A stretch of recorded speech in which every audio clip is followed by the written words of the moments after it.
Hello, welcome back to the Critical Compass. Today, James and I are going to be discussing a kind of a weird thing that we saw at the Million March for Kids protest in Edmonton, Alberta, on Friday, September 20th.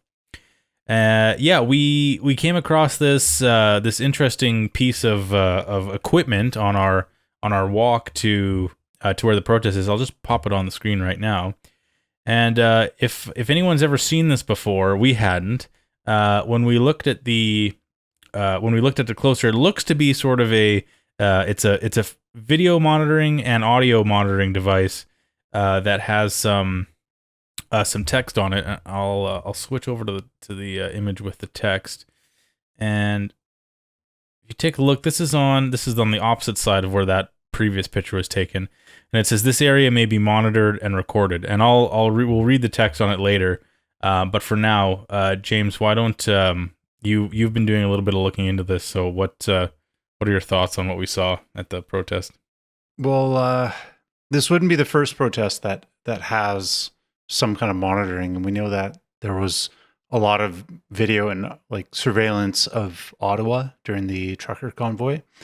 But for a small protest like this, that's not even that huge. So usually on one side, you have parents protesting SOGI, or sexual orientation and gender identity, that framework in schools. So these parents are not happy about that.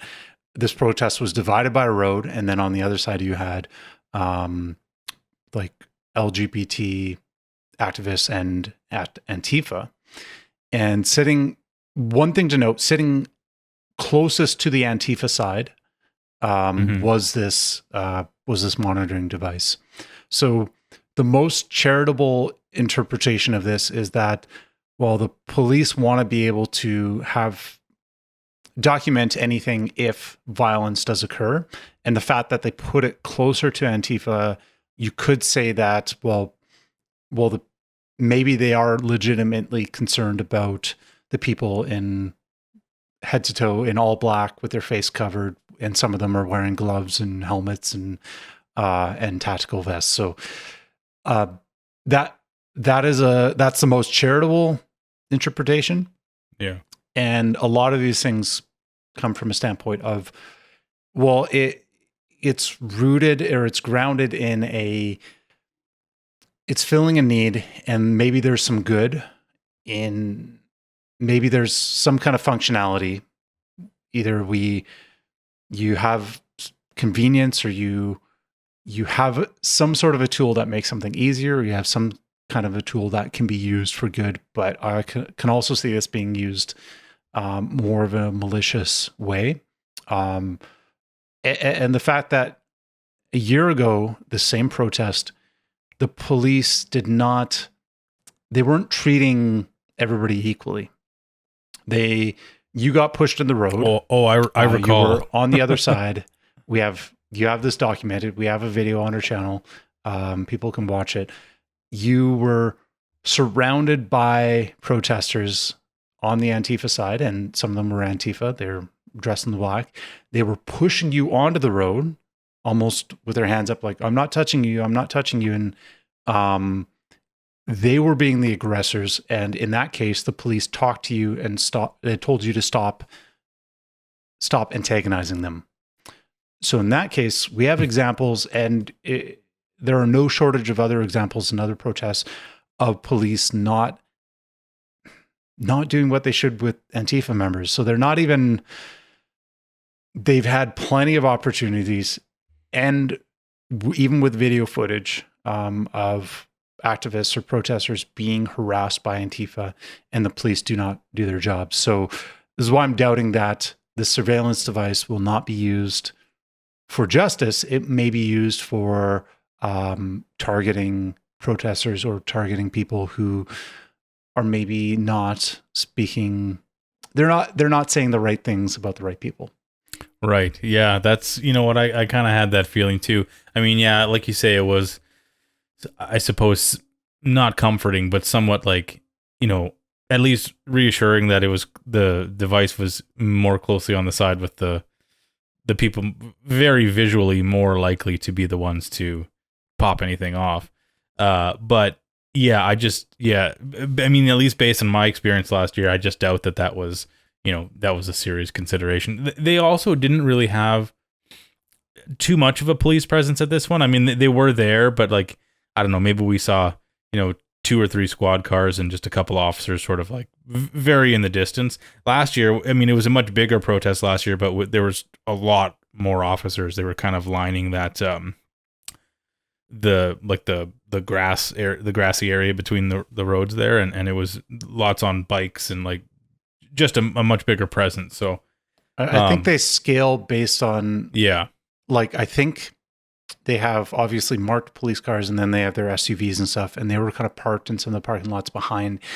And I think they were there ready to get out as the size grows. I'm sure they have kind of a framework of saying like, oh, okay, well, if there's this many people, we try to get a certain amount on the ground. And like, yeah. And something that we noticed too, I don't know if we said this in the clip we posted the other day, but they're in the kind of the businesses surrounding the area that the protest was in.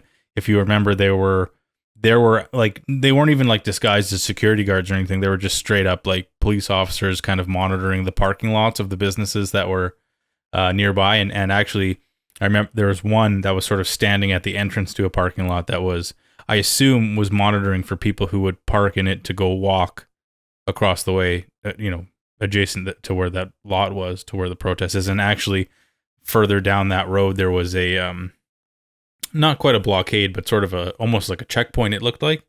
So yeah, there was definitely I don't know what the word would be, like a perimeter set up, I suppose.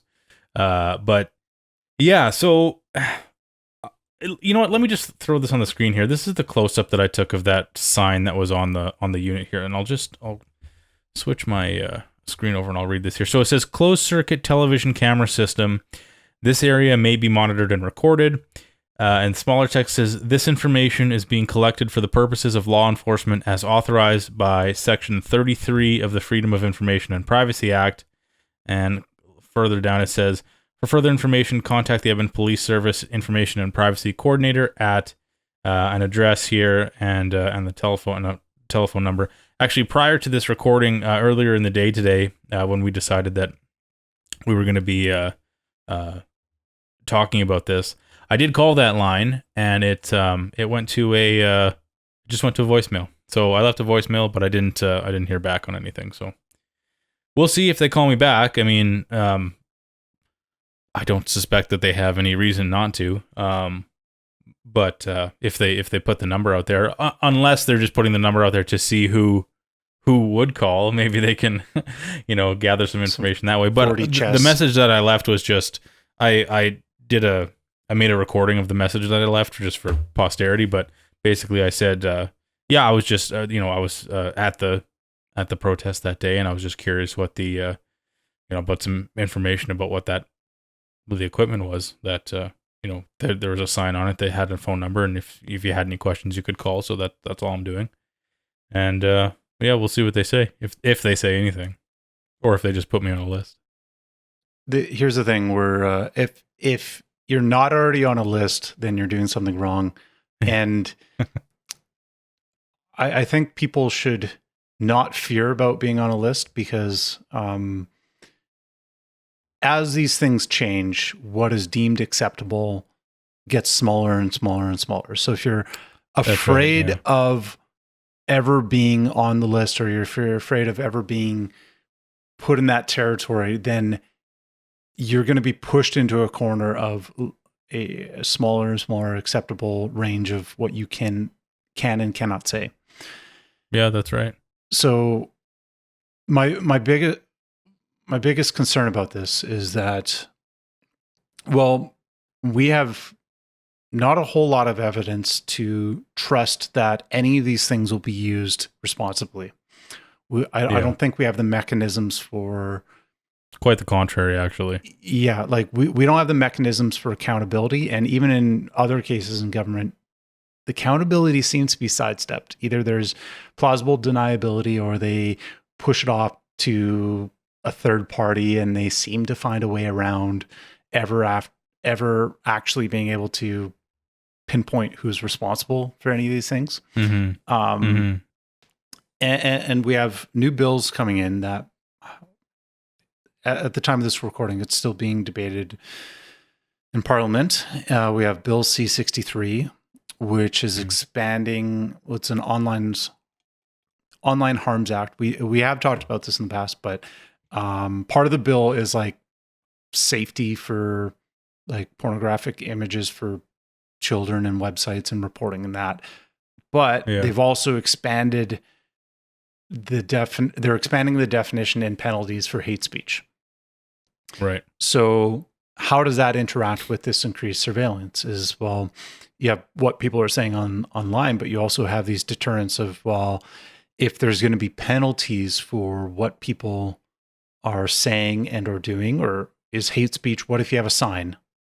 Is that punishable by any of these frameworks? Like, is somebody going to be, is there going to be facial recognition? And then, well, maybe they don't deal with you at the protest, but they have you on camera and they took a recording of they have a picture of you and your sign, and they have your face and they have your phone GPS, and they say you're at this protest and this is hate speech, and they show up at your house later and so these things may, like, we literally just saw that happening in the UK. So it's not like it's, and sorry to interrupt, but just on that thought, that's what I was going to say. In addition to the thing that we got to watch out for, the usage of these things in the future, is that we don't become a dystopian shithole like somewhere like London, where there's, more closed circuit cameras than people almost. And if this, I think we both sort of maybe unspokenly acknowledged this when we saw that device there, that we can't not talk about it, because it can't be a thing where it's just accepted that, okay, well, anytime there's a gathering of people, it's monitored and recorded, and who knows how that information is used. Yeah. Unless there is a certain amount of reform or trust, I could see a place in a high trust society, maybe something like this would actually play the role of providing safety for a protest, potentially.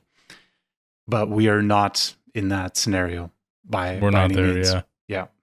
No, because we know that the types of people who would be most interested in knowing the identities of people at these protests are not, like you say, they're not doing it because they're trying to keep law and order. What they actually would be most concerned with is making sure that nothing outside of the party line is allowed to go unchallenged. So even without this, you and I mentioned before of examples where somebody has an assault at a protest recorded, and the face of the person assaulting, and the police are there and they have a chance to deal with it.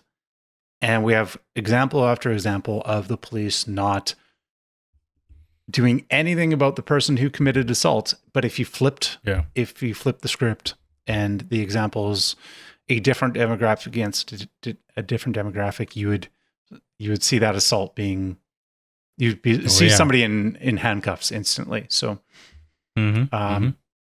I think all we're asking is like, well, we haven't seen equal treatment, and so we have an absence of evidence that the police are actually doing their job, and that this would actually be used in a responsible way. Yeah. Well, that's that's essentially it, I think. We'll make sure to add another video here, as a follow-up if I hear back from that department. I'll make sure to record that call too. I don't actually know, I should have looked it up, if Alberta or if Canada is a one-way consent state for recording of phone calls, but the way that my phone does it, at least, is it makes a statement. Like it automatically plays a statement that this call is now being recorded. So I'd be curious if they say anything about that once I do it. If I have somebody live on the phone, as it was, I just gotta. If they don't phone back purely for that reason. Yeah, well, I hit the I don't know if a call to a police department is recorded all the way through from the beginning, or if you get a voicemail. Because I hit the recording, and then it played that disclaimer as the voicemail message was playing. So I don't know if that would be if they would hear that, or if they would only hear my recording. So I don't know. We'll see. Anyway, but we'll update you guys if we hear anything. But James, any other thoughts before we kind of wrap up this short idea?